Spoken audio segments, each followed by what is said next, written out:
This is the 6th small group discussion with J. Krishnamurti at Brockwood Park, 1970.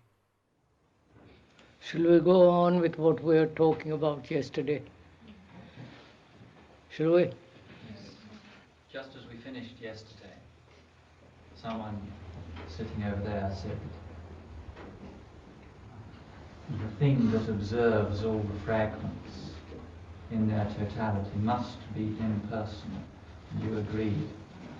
Could you talk about the nature of this impersonal observation, observer, which is able to look at the totality of fragments as you yesterday at the tree outside?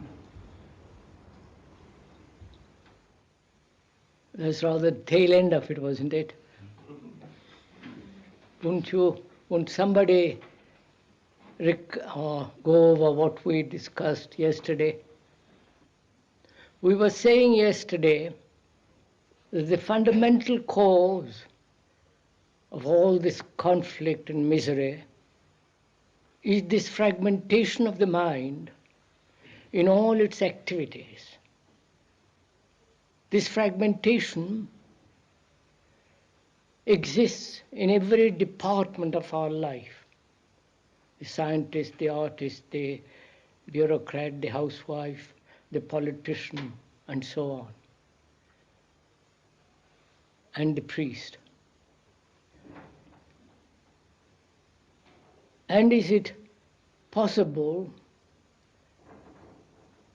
for a mind so broken up to have a comprehensive, a total understanding of all this?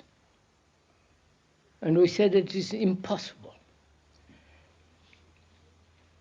And it is only when the mind sees the whole thing as a total movement, not divided as me and the world, the me and the society, the me and the ideal being a self-deceptive activity.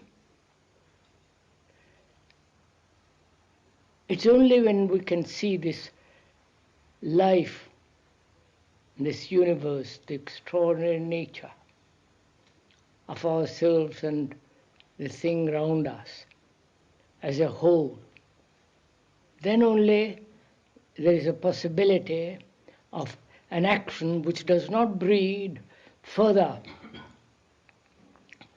division, further contradiction, and therefore further confusion. What is a mind to do or not to do when it realizes or is aware choicelessly of what is actually going on within oneself? Most of us, if we are at all aware of ourselves, we see how fragmented we are.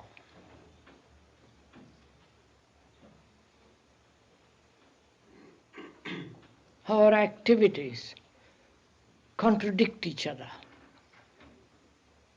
How thought breaks life as the past, the present, and the future. How thought breaks the whole movement of life into time as the past, the present, and the future. And the intellect divides life too, with all its extraordinary capacity to go to the moon, to invent all this monstrous destruction machinery of war, and all the technological knowledge and so on. So the intellect is separate from our affections, from our tendencies. So when one is really deeply aware of all this, the division between the conscious and the unconscious, and all the contents of the unconscious, and their contradictions, when one is really deeply, profoundly aware of all this fragmentation, and see what is implied, then what is the quality of the mind that is aware of this fragmentation? I think that's where we left off more or less. Isn't that right? Now if we can this morning, please, I'm not preaching a sermon or I'm giving instructions what to do, because I have a horror of all that. Because that merely becomes a repetitive, rather idiotic business, silly. But if each one of us could really enter into this, find out for ourselves the quality of a mind that is non-fragmented, that looks at everything as a whole, the whole of this world, though geographically divided. Man is divided into nationalities, races, creeds, religious beliefs, dogmas, economic levels, and so on, all the rest of it. What is the quality of the mind that sees all this as a whole?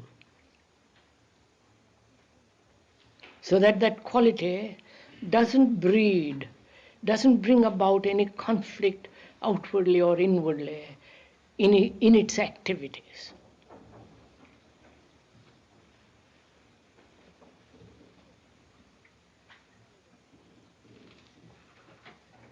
If you have followed all this from yesterday and from the previous discussions, you must have come upon this. You must have found out for yourself. So let us go into it again, please, if we may.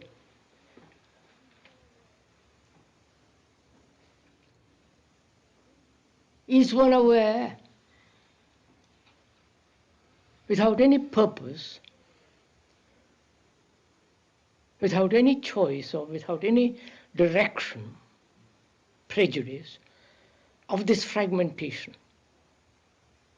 Please, let's go step by step into it.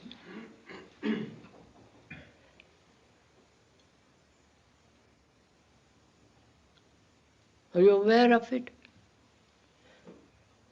Can I just say something?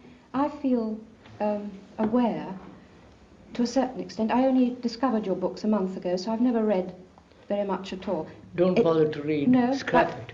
It meant something, but I realised now it only meant something intellectually.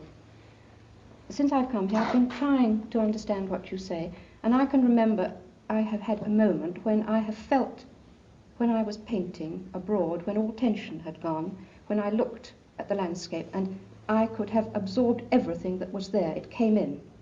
Now that's only a moment. What I cannot feel yet, how one can have this same feeling of nothingness and yet everything and part of it all within relationships. We'll come to that, madam, we'll come to that. First, let us see if we are aware of our conditioning, of our fragmentation. And in this fragmentation, we establish relationships with nature, with other human beings, and so on. And therefore, that relationship must also be fragmentary. One may have an occasional feeling of the wholeness of life, the beauty of it, the intensity of it, the extraordinary, passionate joy of it. But that isn't good enough. It becomes then a memory, and one wants to live in a past memory, or resuscitate it by thinking about it. It is still a dead thing. So if we could begin by inquiring, if one is aware of all of the many fragments of which we are, that may help us to look further. If I am aware of my fragmentation, I find that I condemn some and I cherish others. Don't you? The like and the dislike. The remembrances that have been a great pleasure, great delight, of great delight. And things that have been sorrowful and rather unpleasant, ugly, one tries to put it away. So in that also there is a contradiction, there is a division, there is a fragmentation. I see that. One can observe that fairly, clearly, consciously, without too much analysis. One can observe it very easily. The difficulty arises at the deeper levels. Can one observe the unconscious movements of the mind in the same way?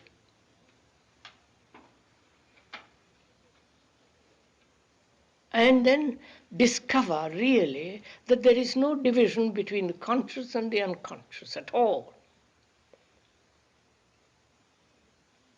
Can we go along, please?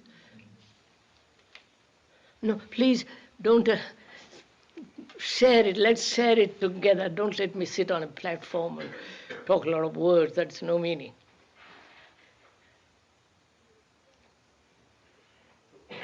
Isn't it very difficult to examine the fragmentation at the deeper levels?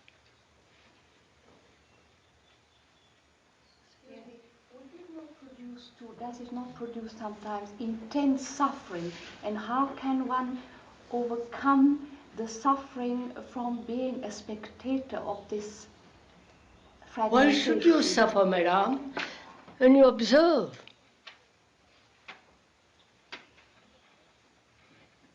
Why should there be sorrow? I am observing myself. Sorrow then becomes self-pity. Perhaps because in my profession I'm always helping the wounded or the sick. Yes. This has But been complicated. why should one, that's a different, no please, just let's go step by step and not bring in the others. Can one look at the deeper levels of fragmentations of oneself?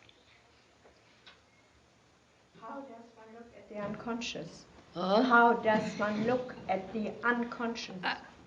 Find out, madam, how does one look? Don't ask me, we're both sharing. I would know when I've reached the unconscious level. Don't you know, when you are doing something which has a very deep motive, and you suddenly discover that motive in the very action of, huh? Yes, that's happened. Not happened, doesn't. Don't you discover, as you're looking at somebody who has said that he's a Catholic, all your prejudices rising? or the communist, or a German, or a Hindu, or a Muslim, God knows what. Don't you find that? Yeah, that's conscious. And is it? It can't be conscious because it happens without any volition on your part. Yes. So there are all the deep laying layers of prejudices, of which most of us are unconscious, of which most of us are unaware. And so the question arises whether these various prejudices, racial conditionings, communal cultural inheritance of 1,000 years, have they to be examined bit by bit, analyzed, or can they be looked at totally at once? You understand what I'm? See the whole thing. There's the heaviness that comes with the trying to look at it totally. There's a heaviness that comes when you look at it. What do you mean heaviness? Your mind is lazy, your body is rather slack, you're tired, indolent, you have had too much food, too much sleep, too much exercise, whatever it is. I think it's very much bound up with the condemnation, and the suffering is bound up with condemnation. I don't quite see why one suffers at all when you observe yourself. Because you condemn. No, sir, watch it, sir, go into it. Why do you suffer when you watch yourself? What's the idea? Because you have to overcome the resistance. Or is it self-pity? Comparing. No, do watch it, please. Why do I? Then you don't want to see it. That's it. Why do I, when I look at myself, see something what I consider ugly, suffer about it? What's the point of it? Is it because we put a name? No, just see that you do first. One puts a name to something. I understand, madam. Look, I find myself and observing that I'm violent, or rather, unpleasant, ugly, insufferably idiotic. Why should I suffer? Why should I say, my God, how terrible?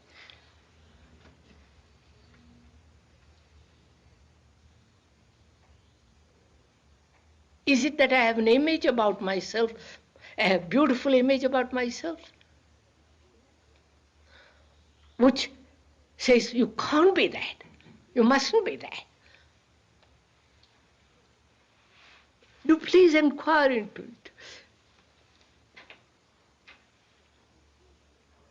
Why should I suffer, have pain or fear at what I see in myself? That is so. Why all this noise about it? What's this division of yourself? That's... No, I don't. Please don't give an explanation. Just see what the mind is doing. It has an image about itself, which is noble, which should be something marvelous and all the rest of it. And when it faces facts as they are, there is a disturbance, a self-pity, a recrimination, a condemnation, a justification. All this is a form of a resistance to what is.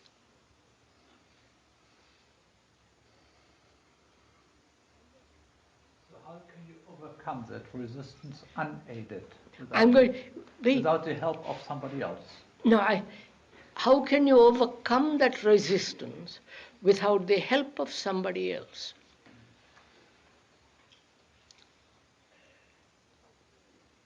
Obviously, one means a psychiatrist or a priest or somebody you go to, and he will help you to get rid of or understand or in some way aid you to get rid of that resistance. Is that not really getting rid of it? I don't know. I've never been to anybody.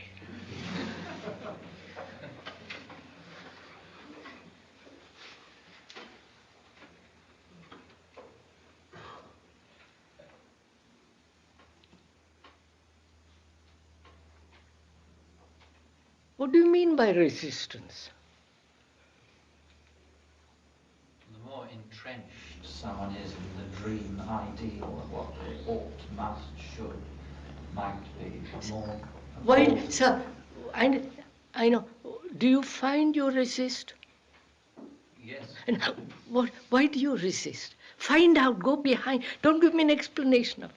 Why do you resist? Because you don't want to realize that your instincts are not as beautiful as they All might right, seem. all right. But why do I resist it? Why do I build a wall? No, don't give me an... I can give you explanations, dozens of them. But why is there this action of immediate defense? What are you trying to protect?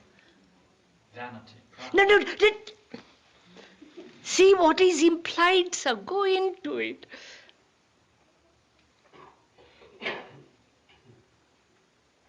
I have done something which isn't quite nice, which isn't right. And you come along and point it out. Immediately I resist. Why? I know why I do it.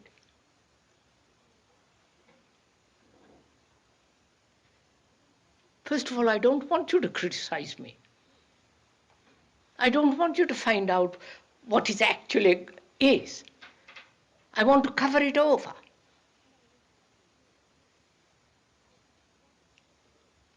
And I resist, react to what you say. And I live within the walls of resistance, don't I? That's my life. Resist. And occasionally look over these walls. Now the question was, having built these walls, must I go to somebody to help me to tear down these walls? Knowing the other fellow has got as many walls as I have.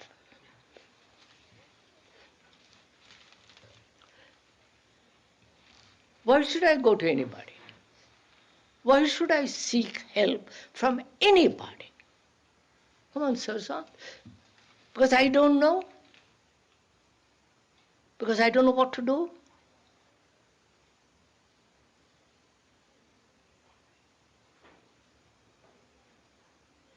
Why don't I know what to do? Is it because I haven't really inquired into this? Is it because I haven't said, look, why am I building these walls of resistance? Well, what is the point of all this?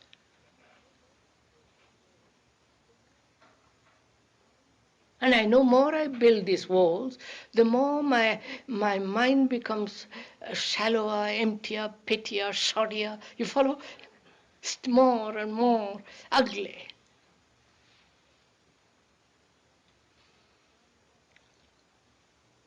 So can't the mind not be aware of these resistances, how they are built, how they come into being, and at the moment of their coming into being, aware of them. I don't know if you're following this. Not after I have built them. That's one thing, to be aware of the resistances I have built. That's one point. And also to be aware at the moment the walls begin to be built. There are two things, aren't there? The things that I have resisted and the mind has resisted, and be aware of the moment at the moment of the activity of resistance. Now, what shall the mind do with the past resistances? You understand what I'm talking? Come, sirs, I'm doing all the work.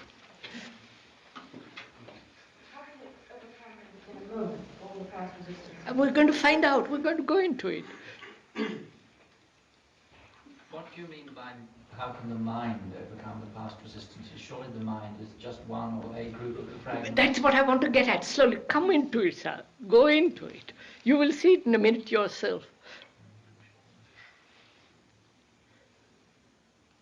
There are all the past resistances. Now, what shall the mind do with them? Nothing. Nothing?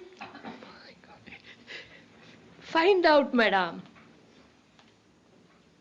Surely you can only become aware of them in the present. You know, they're all there, but I mean, it's only through sort of living and sort of hammering into things you become aware of them. No, sir, just listen to my question, sir, first, before you answer. What shall the mind do with all the past resistances it has built? Is the mind different from those resistances? No. Wait. Okay.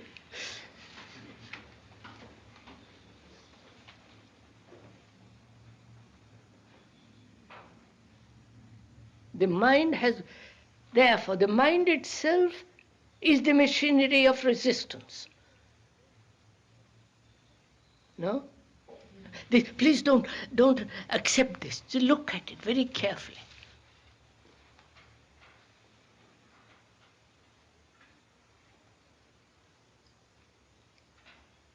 There have been past resistances.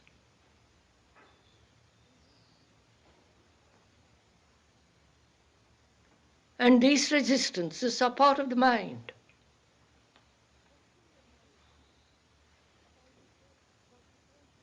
What can the mind do about its own part,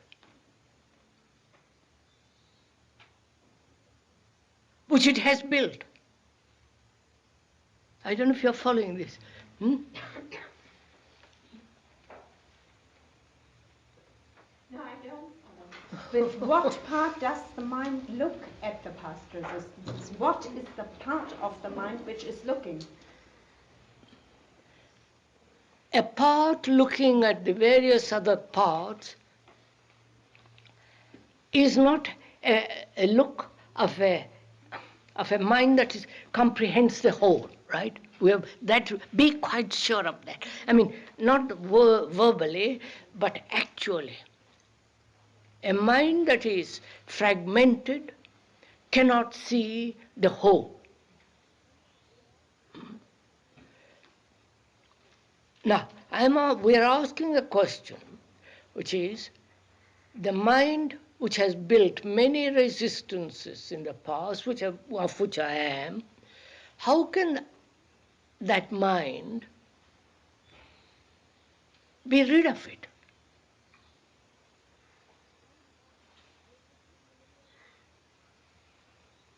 One part resisting the many other parts? We went through that yesterday, please. Therefore, what am I asking? Huh? Now, if it is the impossible, huh? Please see this. If the question is an impossible question, then what is then next movement?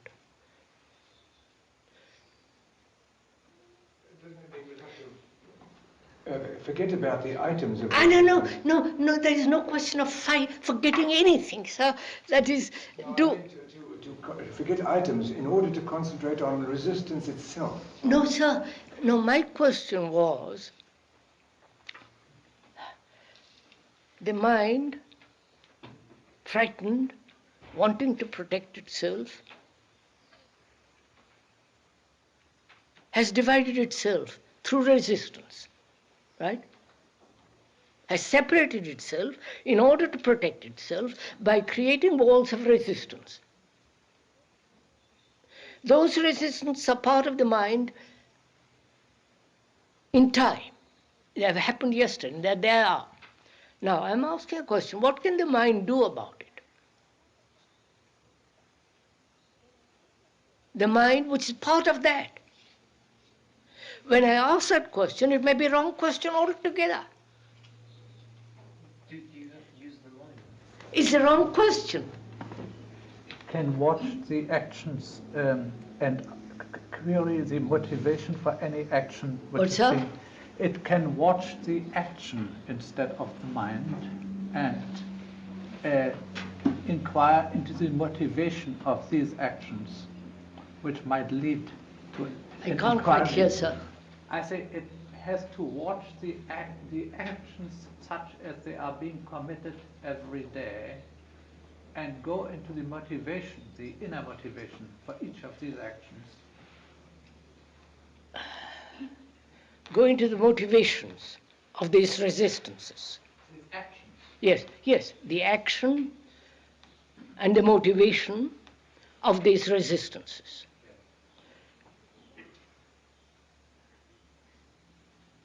Which is analysis. Which is analysis. Now, who is the analyzer? The motive itself is the analyzer. Because the analyzer wishes to understand, wants to find out what the motive is, and the analyzer has its own motive. And therefore it becomes fragmentary. One must do nothing then. And we don't say that. You will see for yourself what to do. Go slowly. If I put a wrong question, and I've come to an impasse saying it's impossible, then what is the right question?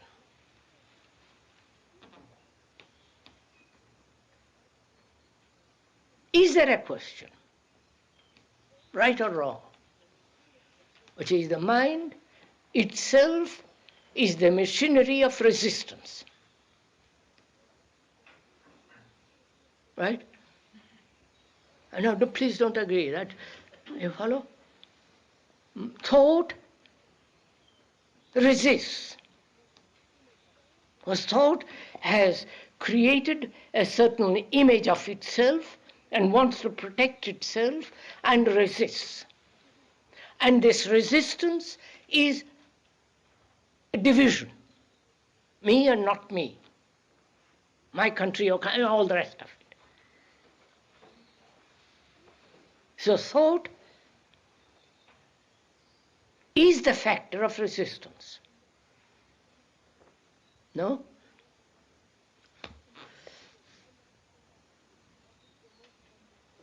And when thought says, I must find out what is the motive of this resistance,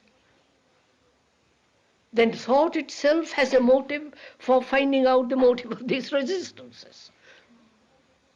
So thought breaks up, brings about a fragmentation in motives, right?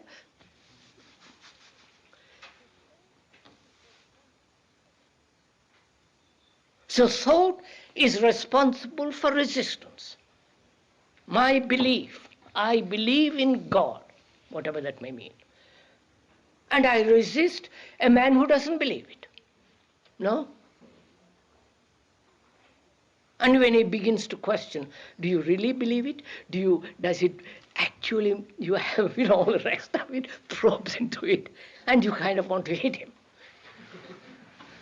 And then you've resisted. So one discovers, and you are discovering, not me, one discovers thought, divides, and in this division there is resistance.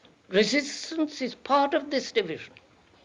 And when thought says, I must analyze the motive of these resistances, then thought has a motive in itself. So its examination of resistance is distortion. I don't know if you get it. Huh? You've got it? Running round it. No. It's another resistance. No. Therefore, what shall thought do?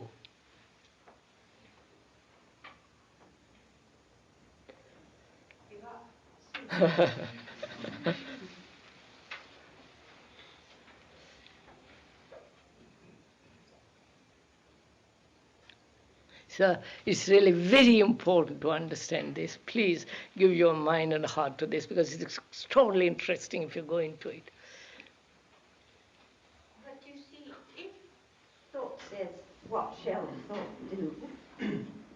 Again it is functioning. Quite right. So please see what is going on, which is our lives are fragmented, inwardly and outwardly. In all our relationship, there is fragmentation of the me and the not and the you, we and they, the ideal and what is. Our whole life is broken up, living and dying, love and hate and all the rest of it. And when one becomes aware of this, thought begins to operate, resisting some and holding on to some, dividing. And that division creates more conflict. And so that's our existence, right? Now, is this mind, after this explanation, sees this completely. Not just glimpse of it, see the reality of it. If the mind sees the reality of it, then it's free of it. You understand what I'm saying?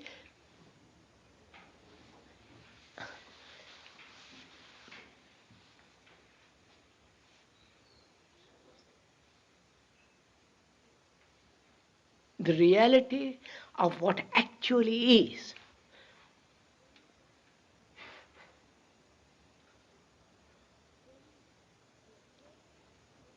And so, then the observer who wants to examine with his own motives the resistances, see what goes on. The observer with his motive to examine the resistance and to discover the motives of those resistances is again has brought about the division, right? Please do see this very simply and clear. It has brought up again this division. And nobody can help. But how else can I look at my thought but by dividing myself? How else can I look? I'm pointing out, madam, I'm pointing out. How else can I look except with the division which thought breeds? Hmm? Yes.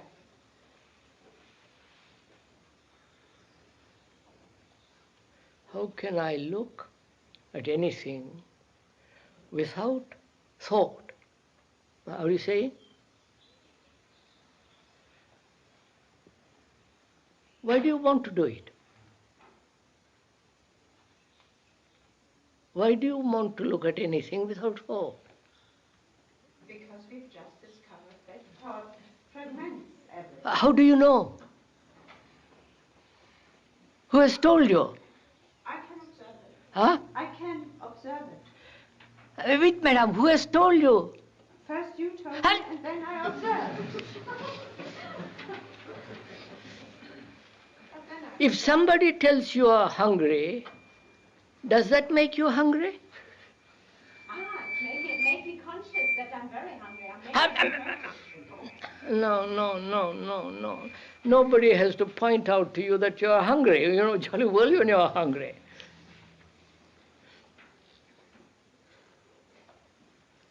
how do you know the thought brings about fragmentation? No, in the sense, not verbally, know it. I know fire burns. Know, aware, conscious, understand completely. Have I found out? Or some idiotic person on a platform tells me?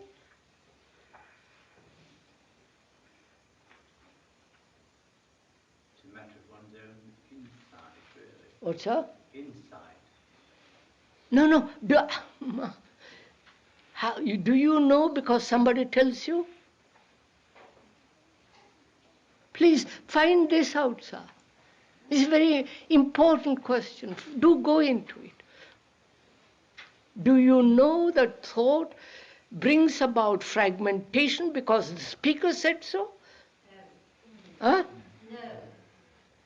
No. Then you are aware of it of yourself? I don't see that it is wrong if we are helped. I don't. You will see it in a minute, madam. You will see it in a minute. Go with it. Find out.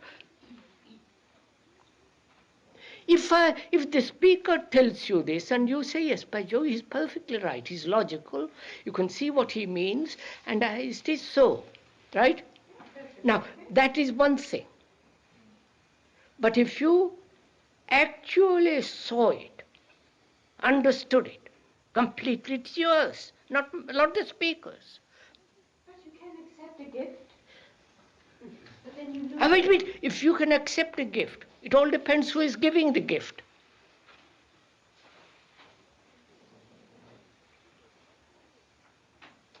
And the speaker is not giving a gift. He says, don't accept a thing. Okay.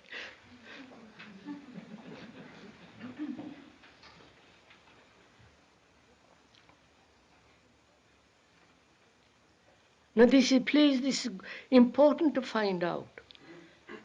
You see, because we are the result of what we have been told. We are second-hand shoddy human beings, second-hand people.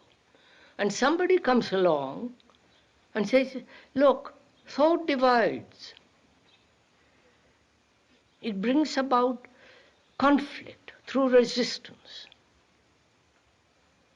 And I like what he says, and I add another chapter of what somebody else has said. And so I increase this second-hand living. And I don't want to live second, I want to find out. And I want to see the truth of it for myself, for itself, not because somebody else says so. But I was told how to read, and now I can read for myself. That's quite a different matter, isn't it, really? I don't know why one should read, but that doesn't matter.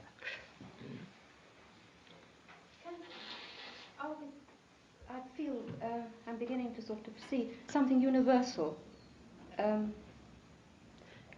Everybody has their own minds, but this something that I want to feel or that should come is something that everybody, there's a sort of universality. You see, the universe,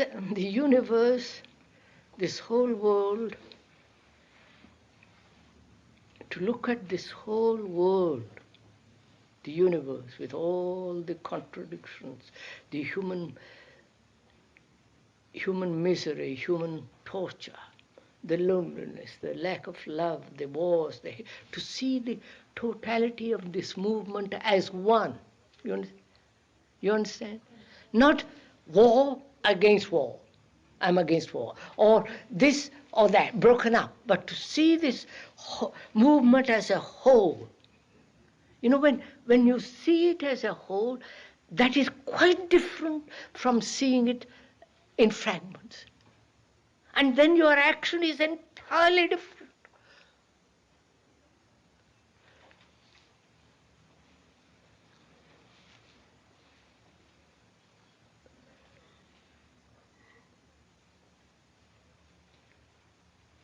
So we'll come back to that. the mind being broken up, conditioned, the obvious conditioning of nationalities, religions, and all the philosophical theories of communism and socialism and capitalism, and the superficial obvious things, and also the subtle forms of divisions. You know the subtle forms. Do you know, huh? Don't you know the subtle forms? Need I go into? What do you say, sirs? Of vanity, pride, of hidden motives, subtle forms of fear, deep-rooted anxieties,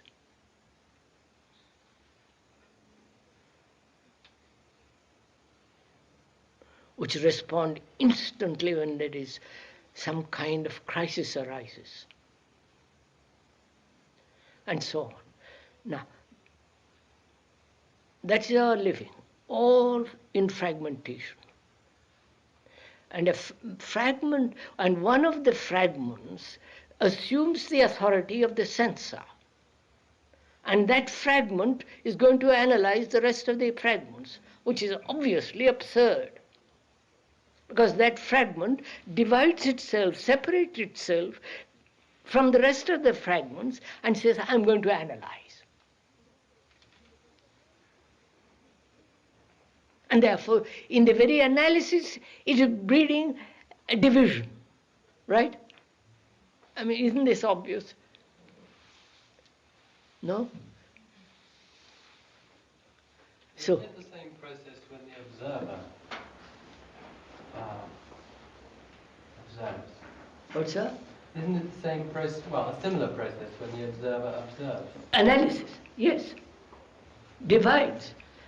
Now, seeing all this, seeing the futility, the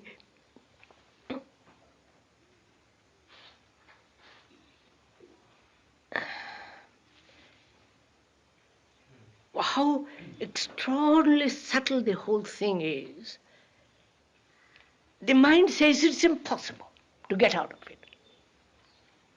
Right? And so you have already blocked yourself by saying it's impossible.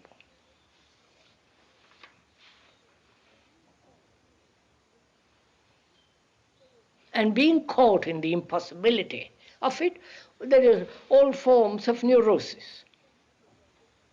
And then being caught in neurosis, then I go to somebody who is also neurotic and say, please help me. And with two neurotics helping each other. Lovely idea.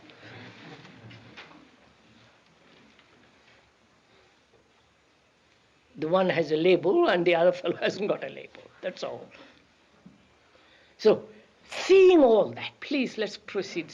Seeing what the nature of this division is, how this division breeds endless conflict and divisions and subdivisions and subtle forms of division. Seeing all that, what has happened to the mind?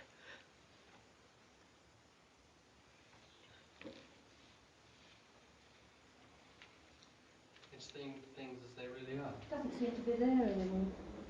It's disappeared. What has happened to the mind can't disappear. What is the quality of the mind that has seen all this division, all the results of these divisions, the brutality, the tenderness, the appalling triviality of it all? What is your mind, sir? Look at your mind. What has happened to it? It frees itself. Huh? It frees itself. Look what you are saying. It frees itself. From what?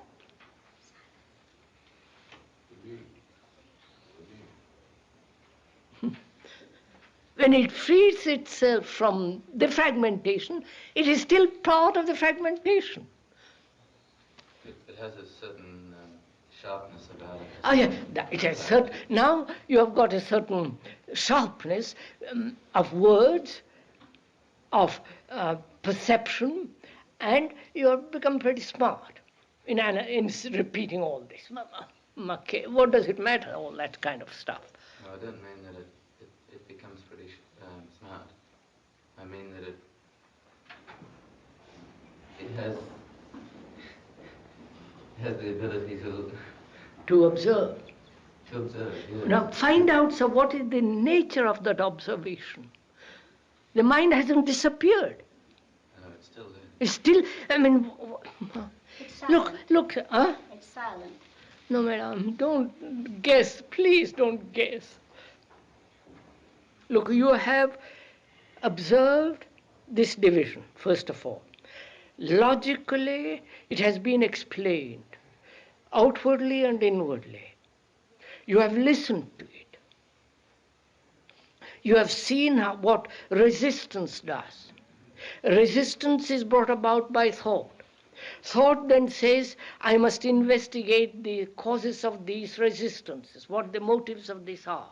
But thought, in examining these resistance, has its own motive. Therefore, it brings about a division in itself, right? So you see all this very clearly.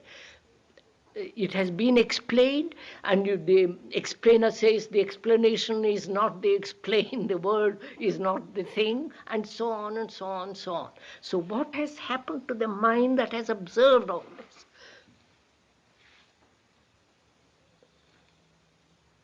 It's robbed of the possibility of any action. Any action of what? No, it's robbed of any possibility of... Any? It's robbed of any possibility of action, that mind. It has been there. No, sir, surely not. What the mind has been robbed of is the activity of division. You follow? But it is tremendously active. It is not just gone to sleep. It's very receptive. What, sir? Receptive. No, sir. Look, sir, you have read fairly intelligent book. You have seen in the book he has explained everything. And you have followed very, very closely. At the end of the book, he says, well, after having read this book, find out, please listen, the quality of your mind. The quality, the nature of the feel of it.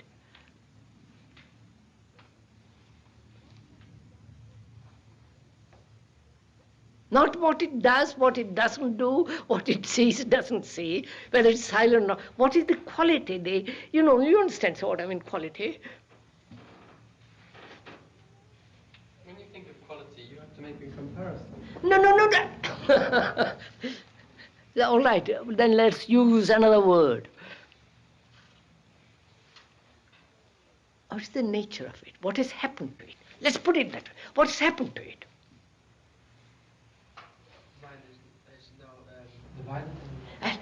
What?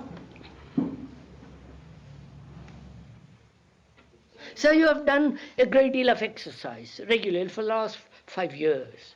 What has happened to the body? What's happened to it? It's healthy. Yeah, healthy, you see, becomes supple and vital. Now, same way, what has happened to the mind?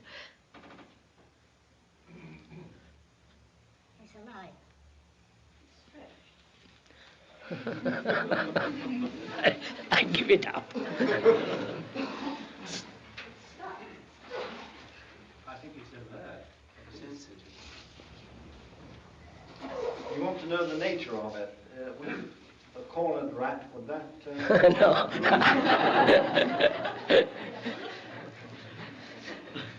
No, sir, the mind is much too clever to be cornered like a rat. It'll slip out of any little hole. It sees that it could see without thought, and it could see that when it was thinking it was asleep. That's another thought.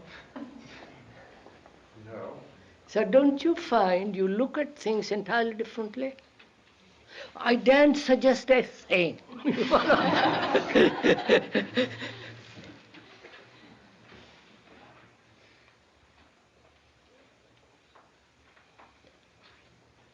Don't you?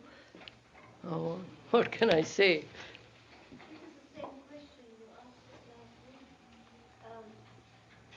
What happens when the mind is still? The question you asked Not quite that, not quite. Look, madam, not quite. Let the last week thing go by.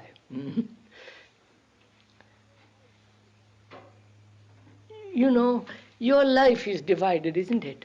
I'm not talking to you personally, I'm talking generally. Fragmented. And being fragmented, every action must breed more fragmentation, more confusion, more contradiction, right? And you see this thing very clearly. In talking over with a friend, you've gone into it. You see all the nature of the structure of it, the nuance, the subtleness of it. And in the understanding of it, something has happened to the mind, hasn't it? What has happened?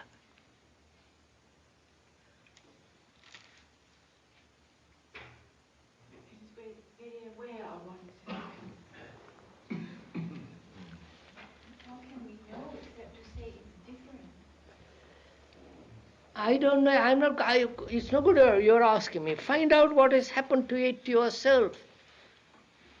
How you look at the universe, at the clouds, at the stars, at another human being, at these impossible politicians. It's a vicious circle. I look, I see it's fragmented, that's another thought, there's another fragment. So what do I do?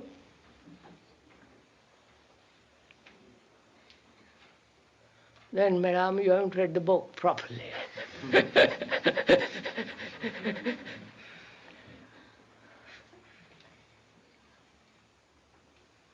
seems as though it's become just part of one without any... No, madam, don't, you see, you can't use that part of one. What is the one? One is the result of many fragments. One is fragmented.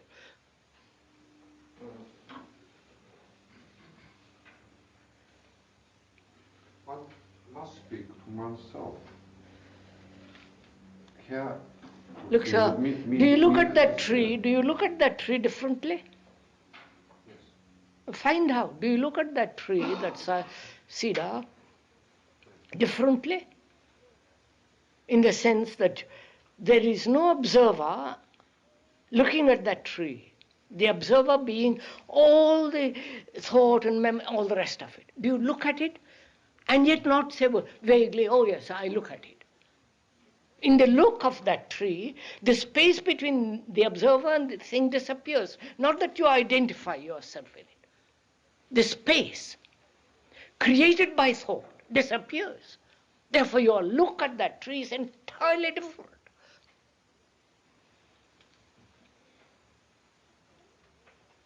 But the moment you realize that it's different... Look, no, you don't realize. If you say you realize that it's different, then you're part of that, then begins.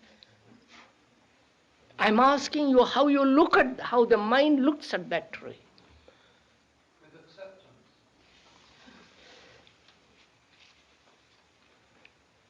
No, sir. And look at the divisions of nationalities.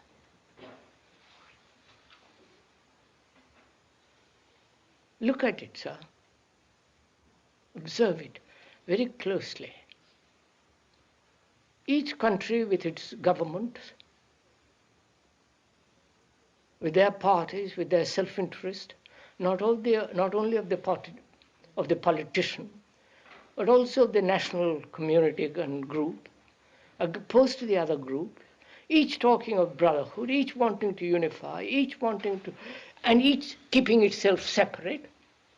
You observe that. You see that. And leading to war, and all the horrors of it all. You listen to that. And then you say to yourself, the ideal is the unification of man. The ideal. The ideal arises only when the truth of division is not seen. You understand what I'm saying? Do you, please?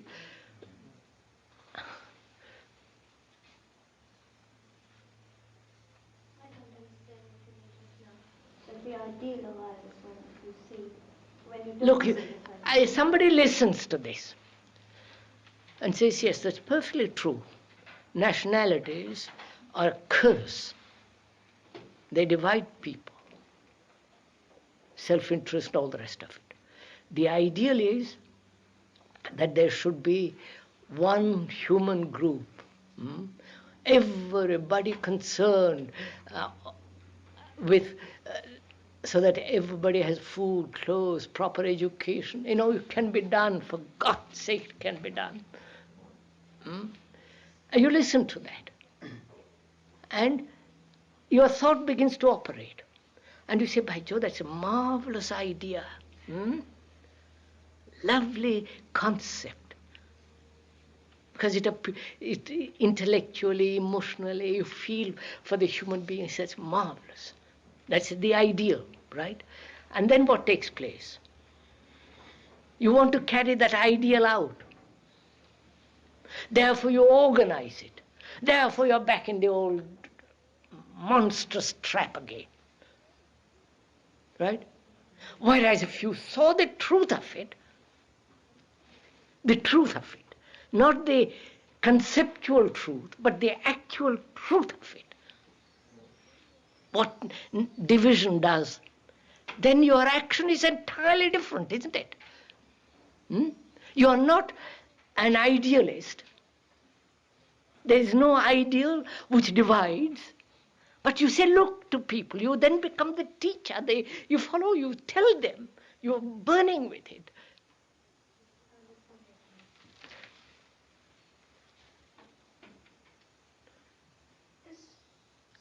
Quality, I use a word now which means something to me. Intuition. No, I don't know. I don't want to use intuition. Look, madam, it's not a question of what I'm asking. When you have listened to all this, when you have seen the effects of all the divisions in the world, and what it has done, the cause, the effect, and so on, when you have looked at it inwardly and outwardly, and not divided the inner and the outer, and you see it's a total movement. You understand? Then what has happened to the mind? There no longer seems a need to look for something. There's no compulsion, no fear.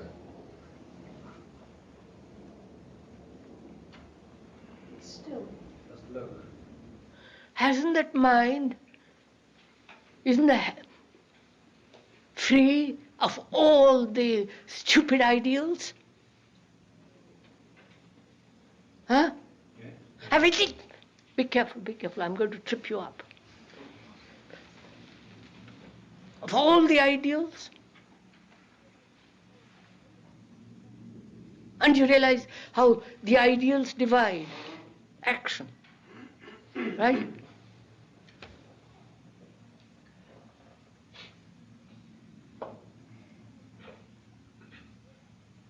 If you have an ideal, your action is never complete. Because it's always approximating itself to what it should be. And therefore it's never complete. So And therefore that action is fragmentary, therefore that action is contradictory, which means effort, which means all the rest of it. Now, you see that. You see it with your heart, with your blood, with everything. You see the truth of it. So the mind says, I'm free of all ideals. Huh? It's gone. What are you talking about, ideals? Because it's living with something which has nothing to do with ideals. Isn't that an ideal in itself? Living without any ideals? Absolutely, sir. I'm just telling you. Why do you want an ideal? My God. Huh? Look, sir. Action. To act. To live. Wholly, completely, in a state of non-fragmentation. Why should such a mind have an ideal?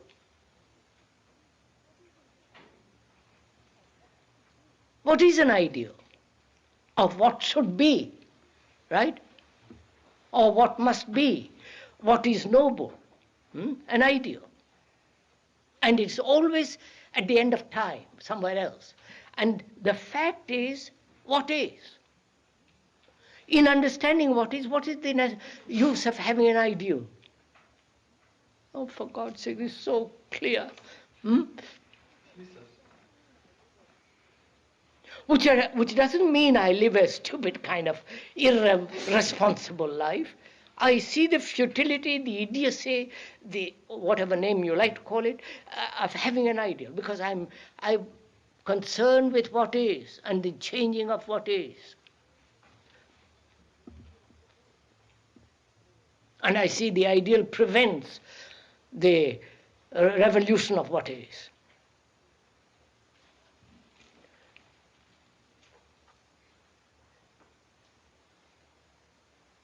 So I come back and I say to myself, I have listened to all this, very clear.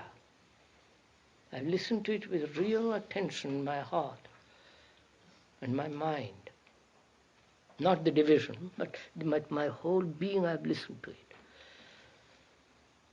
And I say to him, and my question is, what has happened to the mind after listening? Am I still sticking to my petty nationalities, to my ideals, to my efforts, to my divisions of this and that, the good and the bad and all the rest of it, am I? Or is the mind now free to observe the life as a whole?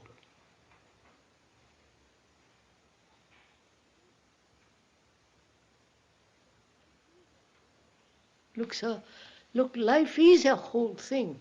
How the sunshine, you follow, without the sun, I don't have to look at the marvel of it all.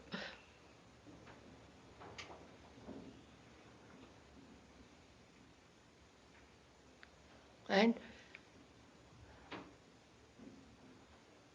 the footling little mind goes off to seeking God, or some principle, or some purpose, or some ideal. Therefore it begins to fragment itself. Sir, I wish I could be clear about this. I'm still hanging on to the feeling that one can be attentive now, and in some way have one taken into it and have a sense of evolution. You've talked about harmony. You've described disharmony as we normally live it. Isn't it possible to have just one aim, however unworded, which allows you to live in the present, but perhaps evolve, whatever that means? Can I just say, when you talk about harmony, one could say in tune. If you do say in tune, there's also out of tune or approaching in tune. So You're saying, are you, sir? All this needs time, slowly. When you use evolution, progress, it implies that. You plant a olive tree and it takes time to grow. Yes, but In this, I was going to say the olive tree as it's growing doesn't need to worry. it doesn't. It doesn't talk about evolution.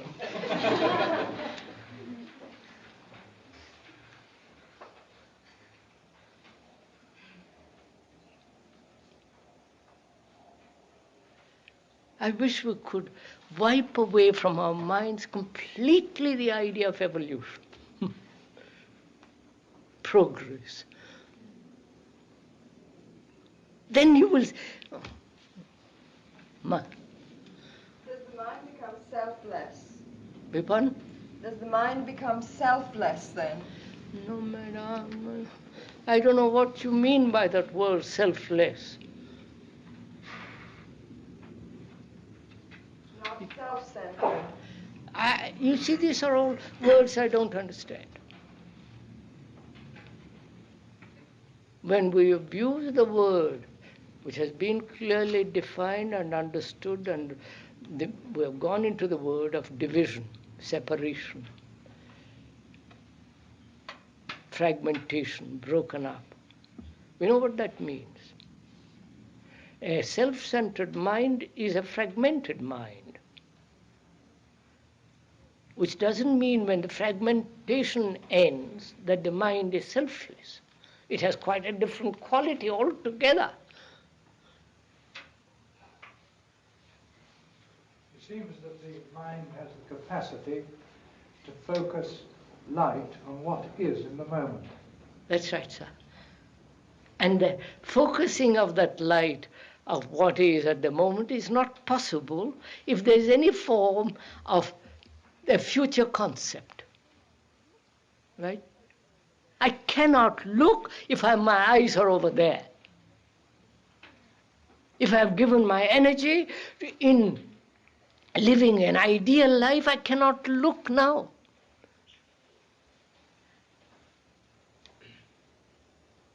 Sir, why? What is the motive? You ask, what is the motive to find out? What is the motive to find out? What is the motive to do as you say? We've come here all with a motive, obviously. Do you? Well, I come in order to perhaps see a bit more. Wait, do listen to it quietly. Do you? Do you come with a motive?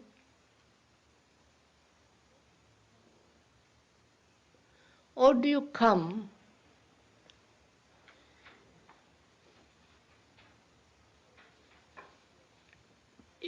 because of the atmosphere, the quietness, the intensity, because you begin to learn about yourself. Not, you just watch yourself here. That's all. Why should you have any motive? I go for a walk and see the beauty of the nature. I have no motive. I just love to look at all this.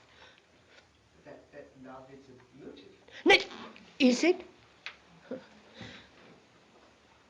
why not? Is it? I'm asking, is it? I don't see is it. Why not? Is it? Has beauty any motive?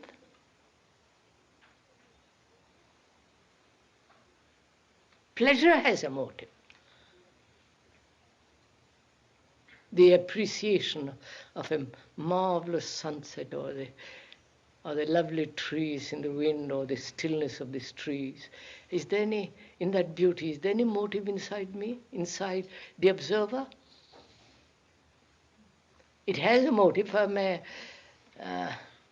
I want to cut the tree down and make a house, and so on. But if I'm just in the observing, and the mind is merely observing, there is an extraordinary intimacy between the tree and yourself, isn't there? I don't want to interpret it for you, because then you will go up to be, I'm going to look for intimacy with a dead tree.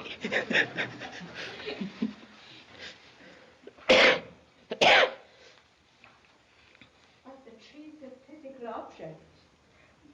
Isn't there a difference between my thoughts and Now, a physical thought object? is a physical object. Thought is object. Thought is matter. As much as that tree is. Isn't it? It's a function. So is that.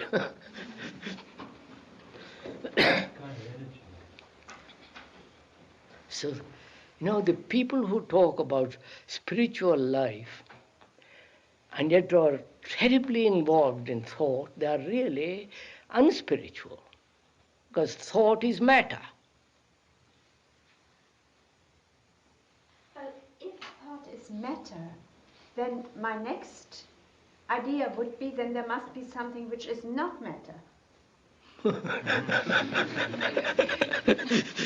I give it up. Why should they be? Madam, it's too... No, let's go what is not matter, but let's stick to this thing. What is the quality of the mind that has seen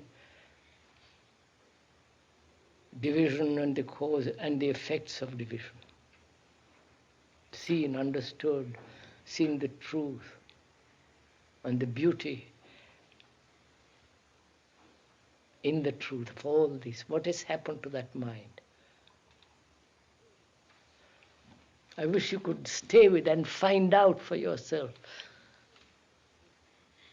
Then you will never resist. Never.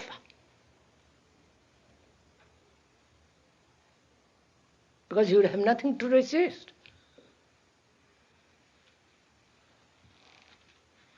Oh, you don't see this.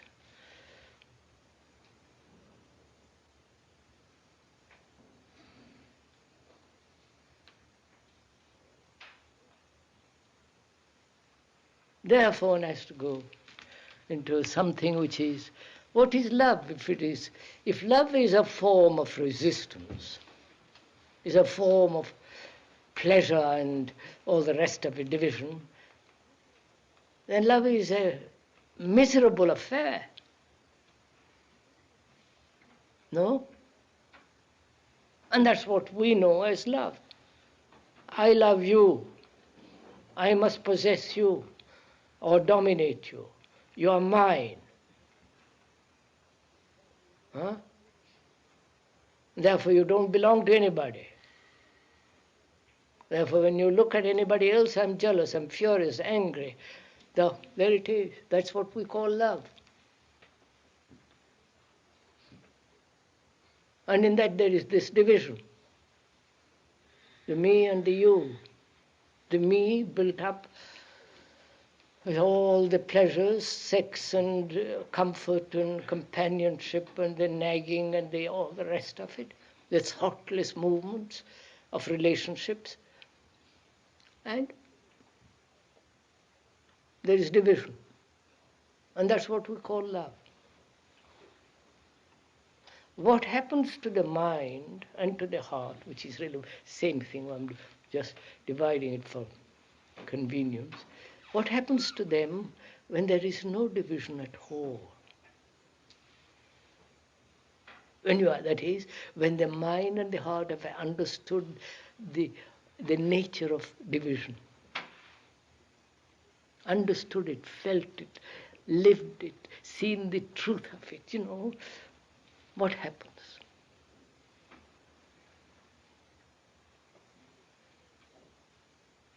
Surely you don't go around saying everybody's my brother. How can you say if no one has experienced it? How can one define the quality of the mind? How can one say if no one has experienced it? How can one possibly say? Are you saying what can one say if one has not experienced it? Yes, how can one? Why not? Why don't you see it? Because I can't. Why not? I don't know. Either you haven't listened. I'm not being rude to you, madam. either you have not listened, or you don't want to listen, or it is too much burden, all this. You just want to live as you have lived. Carry on. With our struggles, with our miseries and suffering and annoyances and bullying and all the rest of it. So I have to find out, why have I not understood this thing? Why have I not seen this thing? The wars are going on. People are killing each other. The division of the politicians. Why haven't I seen all this? You may say, well, it'll take time, evolution. By then you and I are dead and something else happens. We can't just say, I haven't seen it, I don't know, and just leave it. I've got to see it. One has seen that, one of the wars of the revolution, the misery and the suffering. But there's a great deal that one hasn't seen. Beg pardon? The important thing one has not seen. One has seen that, the wars and the suffering, the misery, the calamity in oneself as well. But the one thing necessary one hasn't seen. What will make one see it? More experience? More reading? More talks? More explanations?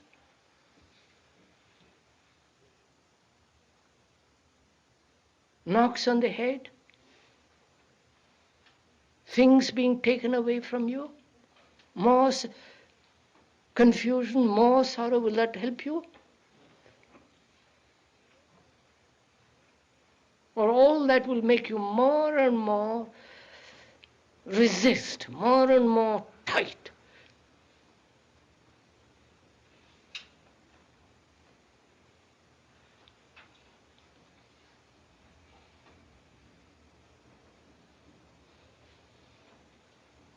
You know,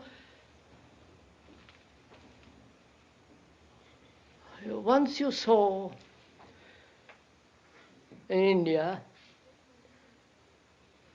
a dead body being carried to the river in Benares, where they generally burn the bodies on the banks of the river because it's considered holy. And you saw this body jogging up and down on a little carriage, rough roads, and the poor body up and down for miles and miles in the hot sun. And you understood the whole thing, didn't you? No?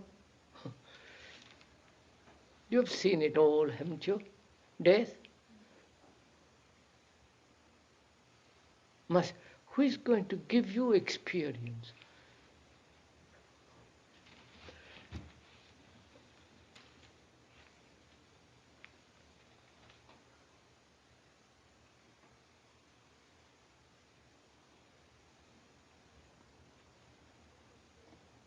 Didn't you feel sorry for poor Mr. Wilson? Huh?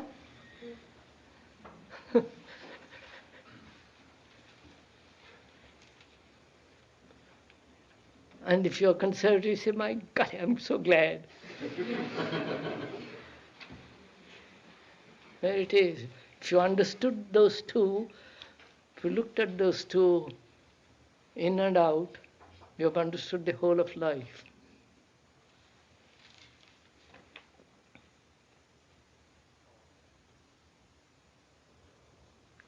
So, is that enough?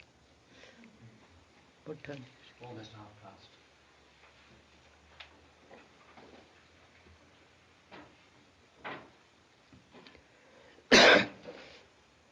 Can I come back to thought being physical matter as well?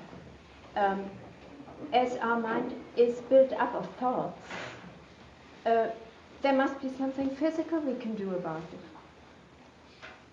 Operate? Yes, something in that nature. A clean operation, something. Which is to prevent thought coming in. Lobotomy, you know what they have done? Make you completely a vegetable.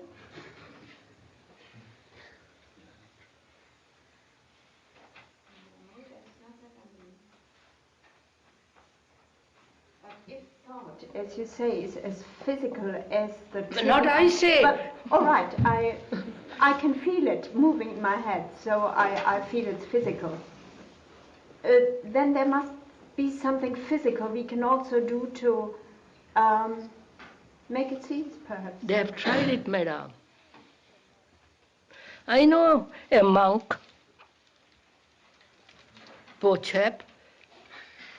He came to see us one day, and he had taken vows of celibacy. When he was 15. And as he grew older, he became more and more passionate. But the vow held him. More and more battle inside. So he said, the way to end it is to operate. No, man, don't laugh, sir. And he had his organs out.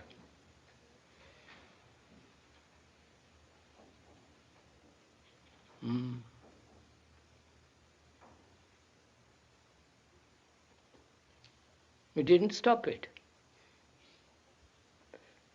And he was caught. No, madam, these things don't end through operation.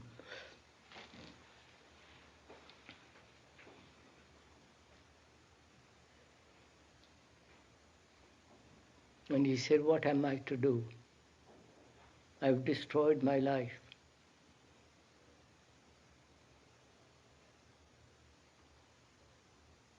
In the name of God, seeking God. You understand what tradition does to people? Never mind, that's not.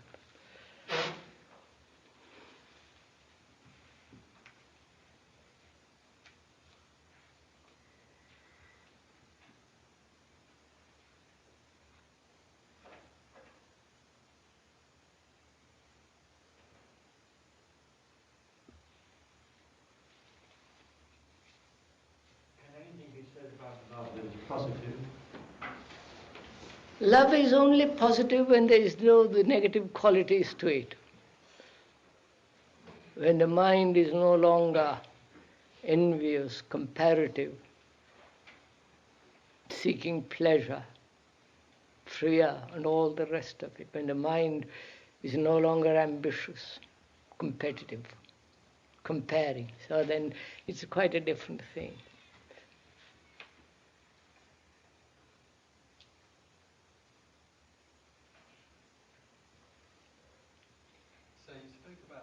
Last time, and there was something I didn't quite understand. As I understood you, you suggested that it wasn't necessary, say, to sleep full 8 hours or 7 hours in the night. Did I understand you correctly? I mean, one is told that it is good to sleep for 7 hours at night. You have to find out what is necessary for your body, for yourself. What happens? No, we didn't say 7 hours, 8 hours, or 10 hours is necessary. We said what happens during sleep is much more important than how many hours of sleep. Well, we dream, which is the chatter of the mind, and we also have a very deep sleep. No, so why do you dream at all? Well, it's the continuing chatter. Continuing of the daily activity. The daily actions in different form, but it's still the same movement. And so where the mind is active during sleep, repeating during the day's activity, the mind has no rest at all. And therefore, when it wakes up, it's still dull. There isn't clarity. So we suggested that During the day, watch everything. Watch how you look at the trees, how you look at people, what you consider your prejudices. Watch it all, play with it, look at it. And have some periods of silent quietness to observe. And when you do go to sleep, then perhaps you will find that when you do dream, the dreams are interpreted as you dream. You don't need somebody else to interpret, or you yourself interpret them when you wake up. And when there are no dreams, find out, mind then has quite a different awareness. Mind is much, something else happens. What's the good of you? Don't do all this. What's the good of mind?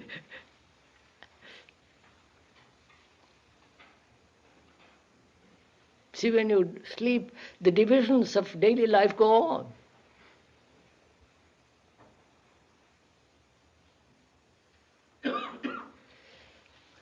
Isn't that enough? Huh?